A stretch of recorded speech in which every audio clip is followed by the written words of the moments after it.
Một người phụ nữ lén ném một viên thuốc vào nhà mình, rồi ghé mắt qua khe cửa nhìn vào trong. Đợi đến khi cả nhà ngất xỉu trên sàn, cô ấy mới vui vẻ bước vào nhà. Hóa ra người phụ nữ này là nhà khoa học nổi tiếng từ thế kỷ 21. Do đọc tiểu thuyết mà vô tình xuyên không vào cuốn sách này. Ngay từ đầu, cô đã bị bán làm vợ cho một người sống dở chết dở. May mắn là phòng thí nghiệm của cô cũng xuyên không theo. Viên thuốc vừa ném là me me dính dính đan cô mới nghiên cứu ra. Nhân lúc mọi người ngủ say, người phụ nữ gom hết đồ đạc quý giá trong nhà, đưa tất cả vào không gian lưu trữ. Đồ vô dụng không chịu làm ăn. Tối qua mày đi đâu lêu lổng vậy? Nếu mày ở nhà mình có bị trộm sạch trơn không? Về nhà cũng không biết nhìn xem. Nhà có thiếu gì không hả? Thiếu gì mà mày không thấy à? Không tìm thấy tiền thì bóp cổ tao làm gì? Tôi nghe bà già nói mà thấy đúng thật. Mày đúng là đồ vô dụng. Biết đâu tiền là do chính tụi mày giấu đi. Mày nói cái gì? Lý Xuân Hoa nghe câu này tức đến bùng nổ, lao vào Cố Kiến Quốc đánh túi bụi. Đồ con bất hiếu, dám nói bậy bạ hả? Mày còn bênh người ngoài nữa. Xem tao không dạy cho mày một trận. Đánh nữa là tao không nhịn nổi đâu. Đừng tưởng bà là mẹ tao, thì tao không dám làm gì. Bà ra ngoài mà hỏi xem, Cố Kiến Quốc này có dễ chọc không? Đồ nghịch tử, mày còn dám dọa tao à? Hừ. Muốn đánh thì về làng mày mà đánh. Đừng đến đây vu oan cho nhà họ Tạ, bảo chúng tao ăn trộm đồ của tụi mày. Lúc không ra đồ, lại qua làng tao gây rối. Tụi mày tưởng làng Tạ gia không có ai sao? Lão trưởng làng vừa nói xong, đàn ông làng Tạ gia lập tức đứng dậy. Thấy mâu thuẫn sắp leo thang, trưởng làng Cố ra mặt cũng tối sầm. Tụi mày còn chưa đủ mất mặt à? Muốn làm lớn chuyện sao nổi? Cút hết về cho tao. Còn gây chuyện bị đánh hội đồng thì đừng trách tao. Nói xong, trưởng làng quay đầu bước đi. Trưởng làng vừa rời khỏi, gia đình Cố Hữu Tài không dám ở lại lâu, vội vàng chạy theo. Nhà bị vét sạch rồi, ngày tháng này sống sao nổi. Mẹ ơi, cô dâu thành phố của con, mẹ hứa với con rồi mà, sẽ cưới cho con một cô dâu thành phố. Cơm còn không có ăn, mà còn mơ cưới cô dâu thành phố. Con có hồi môn của tao đâu, nói là 3 vòng 1 tiếng cơ mà. Đám vô dụng này chỉ biết ăn bám, chẳng làm nên trò trống gì. Nhìn cả nhà họ kêu trời trách đất rời đi. Đám đông trước cửa nhà họ Tạ cũng dần tan. Nhưng sau chuyện này, nghe nói nhà họ Tạ bỏ 500 đồng mua cô dâu. Ánh mắt mọi người nhìn nhà họ Tạ đều đổi khác, tưởng nhà họ Tạ giàu lắm. Ai ngờ giờ chỉ còn hơn 40 đồng. Đúng vậy, giờ họ còn thua cả nhà mình. Mình còn ghen tị cái gì nữa? Trong đám đông, Vương Bình Thâm cố ý đến xem náo nhiệt nhà họ Tạ. Hừ lạnh một tiếng, tưởng nhà họ Tạ có gia sản lớn. Ai ngờ cũng chỉ là nhà nghèo rớt mồng tơi. Biết sớm nhà họ Tạ không tiền, hôm qua tao đã không dụ Cố Nam Chi bỏ trốn lấy tiền. Chẳng được lợi gì còn rước thêm phiền, thật là xui xẻo. Khi rời đi, hắn thấy Cố Nam Chi đứng trước cửa nhà họ Tạ. Nhìn gương mặt nhỏ nhắn tinh xảo của cô, Vương Bình Thâm mí môi. Không hổ là người phụ nữ ta vừa gặp đã thích. Xinh đẹp thật đấy. Nhưng từ cô ta thì không moi được tiền. Dù vậy, lợi ích khác thì vẫn có thể. Hay hay hay. Cố Nam Chi nhìn rõ ánh mắt của Vương Bình Thâm. Tên đàn ông đáng ghét này, biết ngay hắn chưa từ bỏ ý định. Tôi phải lên trấn mua kim ngay. Lần sau nhất định khiến hắn nửa năm không xong. Nghe Cố Nam Chi muốn lên trấn, mẹ Tạ lập tức lấy 10 đồng trong nhà. Người làm tiệc cưới đã thuê xong. Cha con tìm được người rồi. Tiền cũng trả trước. Mai con và Trấn Đình sẽ làm tiệc cưới. Chuyện vui lớn thế này, sao có thể để con không có quần áo mới? Mẹ dẫn con lên trấn mua vải may đồ. Trước sự nhiệt tình, thúc giục đổi cách xưng hô của mẹ Tạ, Cố Nam Chi cũng không tiện từ chối. Dạ được, mẹ ơi. Nghe vậy mẹ Tạ mừng rỡ không thôi. Thân thiết khoác tay Cố Nam Chi bước đi. Đến trấn, hai người ghé qua bệnh viện trấn trước.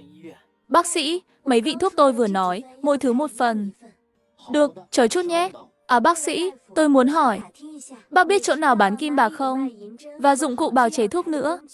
Nghe Cố Nam Chi hỏi mua những thứ này, bác sĩ ra cảnh giác nhìn cô thật lâu. Mấy thứ cô muốn, trấn này không bán. Ngay cả cửa hàng bách hóa ở thành phố cũng chưa chắc có. Cô mua để làm gì? Tôi học được chút y học cổ truyền từ một ông cụ trong làng. Muốn về mày mò thử. Làm kế sinh nhai. Cô ở làng nào? Tôi vốn ở làng Cố Gia dưới núi. Không cần nói nữa. Mê mơn, người dạy cô y học tôi biết. Mấy thứ cô muốn bệnh viện không bán. Nhưng tôi có một bộ. Cuối cùng Cố Nam chỉ bỏ 80 đồng. Mua từ tay bác sĩ già, một bộ kim bạc và dụng cụ bào chế. Cộng thêm 20 đồng mua thuốc. Tổng cộng mất 100 đồng. Ai, không quản gia mới biết gạo củi đắt. 100 đồng này làm tôi xót hết cả ruột. Mẹ ta cũng xót xa, nhưng thấy con dâu tiết tiền. Bà lại quay ra an ủi cô. Đừng xót nhé con chẳng bảo châm cứu tốt cho sức khỏe anh cả sao. Còn thuốc nữa, mua thuốc thành phẩm còn đắt hơn. Có dụng cụ rồi, mình tự hái thuốc xử lý còn tiết kiệm hơn. Lời thì là vậy, nhưng muốn chữa trị tốt nhất cho Tạ Chấn Đình thì đó là cái hố không đấy. Việc lên nồi hái thuốc phải bắt đầu ngay thôi.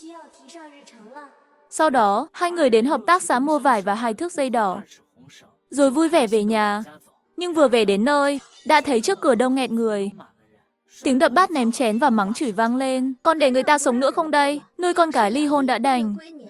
Lại còn mua vợ cho người sống dở chết dở. Ngày tháng này còn sống nổi không? Không hay rồi, nhà về rồi. Nói xong mẹ Tạ kéo Cố Nam Chi vào nhà. Không ngoài dự đoán, sân nhà gọn gàng giờ bừa bộn. Thủ phạm đang ngồi dưới đất kêu khóc om sòm. Người phụ nữ tên Đỗ Quế Vinh là con dâu thứ 2 nhà họ Tạ. Thấy cảnh này mẹ Tạ cũng tức đến đỏ mắt. Thật là tạo nghiệt mà. Mấy thứ này đều mượn để làm tiệc cưới. Hỏng rồi phải đền tiền đấy. Mẹ Tạ cố nén nước mắt, bước lên vừa dọn đống lộn xộn, vừa đau lòng lẩm bẩm. Cố Nam Chi thấy vậy, thở dài một tiếng, bước tới định giúp đỡ. Đúng lúc này, Đỗ Quế Vinh như của pháo lao vào Cố Nam Chi. Đồ sao chổi, chính mày tiêu hết tiền nhà tao. Mày dựa vào đâu mà ở nhà tao? Vương Chí Khánh không cần mày. Mày bám lấy nhà tao đúng không? Cút khỏi đây cho tao, cút ra khỏi nhà tao, trả lại tiền mày lấy từ nhà tao. Không thì tao với mày chưa xong đâu. Nói rồi Đỗ Quế Vinh lại lao tới. Thấy vậy mẹ Tạ và con trai lập tức chạy đến, đứng chắn trước Cố Nam Chi. Cô định gây rối đến bao giờ? Đã nói rồi, số tiền đó vốn là do anh cả kiếm được. Tiền anh cả kiếm để cưới vợ cho anh ấy thì có gì sai? Tạ Kiến Bang vốn là người đàn ông thật thà chất phác. Trước mặt vợ mình thường chẳng có tiếng nói. Nhưng người đang đứng trước mặt là chị dâu tương lai của anh. Anh luôn kính trọng anh cả. Không thể để vợ mình làm tổn thương. Chị dâu được, Tạ Kiến Bang, anh giỏi lắm rồi. Dám nói với tôi kiểu đó sao? Tiền anh cả kiếm thì là của anh ấy thế nào được?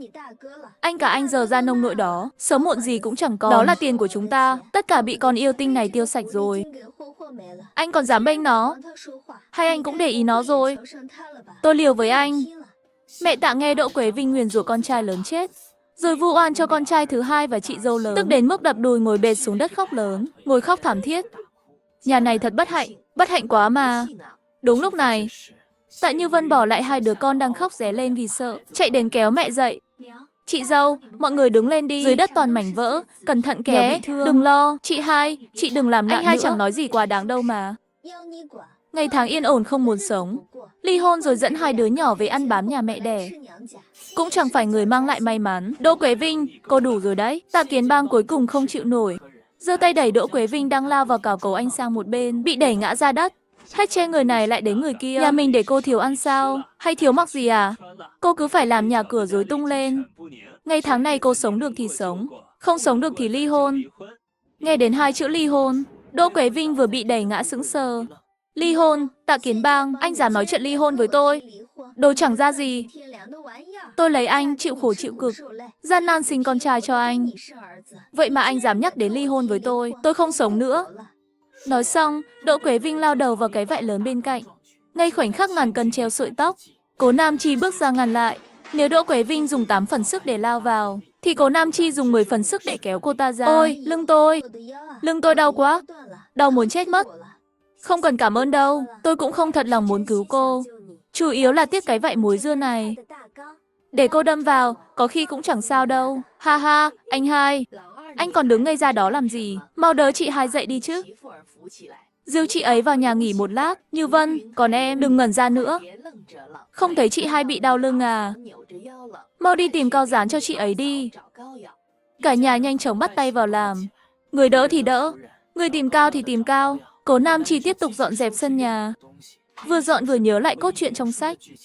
Trong nguyên tắc, sau khi Từ Hương Lâm gả vào nhà họ Tạ, luôn không hợp với Đỗ Quế Vinh, nhưng cũng không vét sạch tiền nhà họ Tạ. Dù vậy, Đỗ Quế Vinh vẫn không chấp nhận Từ Hương Lâm.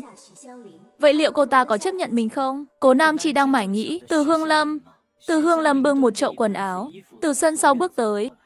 Cố Nam Chi, cô nghĩ kỹ chưa? Thật sự muốn cưới người sống dở chết dở ở nhà Đông sao? Nghe câu hỏi này, Cố Nam Chi nâng mắt nhìn cô ta với ánh mắt dịu dàng. Cô cũng xinh đẹp đấy, chỉ kém tôi một chút thôi. Muốn người đàn ông thế nào mà chẳng được. Sao lại phải cưới một người sống dở chết dở chứ? Tôi nghe người quen ở bệnh viện Trần nói, người ở nhà Đông đó không thể tỉnh lại được đâu. Biết đâu một ngày nào đó sẽ ra đi. Cô còn trẻ trung thế này. Cưới anh ta rồi thành góa phụ sao nổi. Cô định tính gì đây? Khi nói, Từ Hương Lâm không nhịn được liếc nhìn Cố Nam Chi. Ánh mắt lóe lên một tia ganh ghét thoáng qua. Tôi thật không hiểu. Một ngôi làng hẻo lánh thế này, sao lại có người xinh đẹp như Cố Nam Chi được chứ? Ánh mắt Từ Hương Lâm nhìn tôi là sao? Trong nguyên tắc, giờ này cô ta chưa trọng sinh mà. Chẳng lẽ sắp trở nên xấu tính rồi sao?